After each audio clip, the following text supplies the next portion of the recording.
Hi friends, welcome to మన Vijay mechanic. ఈరోజు రైతన్నది motor నడుస్తుందని చెప్పగానే దగ్గరికి రావడం జరిగింది. అయితే ఈ ఒక్క మోటార్గా బంద్ కాకుండా దగ్గర ఒక 20-25 మోటార్లు అయితే బంద్ కావడం జరిగింది. అయితే దానికి కారణం ఏంటంటే ఒకసారి ట్రాన్స్ఫార్మర్ దగ్గర పోయినా. అయితే ట్రాన్స్ఫార్మర్ దగ్గర పోగానే ట్రాన్స్ఫార్మర్ అయితే ఆఫ్ అయి ఉంది. అయితే మళ్ళీ ఎందుకు ఆఫ్ అయిందని ఒకసారి లైన్ మ్యాన్కి అయితే ఫోన్ చేసి చూశాను. అయితే ట్రాన్స్ఫార్మర్ ట్రిప్ అయిపోయిందని చెప్పాడు, మన సబ్స్టేషన్ ట్రిప్ అయిపోయిందని చెప్పాడు. దాని ట్రిప్ అయిందని చెప్పగానే ఇప్పుడు వచ్చి లైన్ మీద చెక్ చేశాను.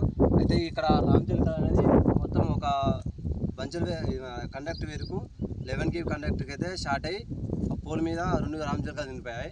పాపం ఏందో వచ్చి దాని మీద అలా పాపం అనుకోకుండా అయితే చనిపోయాయి. మళ్ళీ అయితే మీకు ఓపెన్ చేసి మళ్ళీ చూపించి పాపం సంస్కారాలు చేసి మీకు చూపిస్తాను. అన్నాని శ్రీకాంత్ని ఇక్కడ 11 kV మీద రామచిలక చనిపోయినాయి.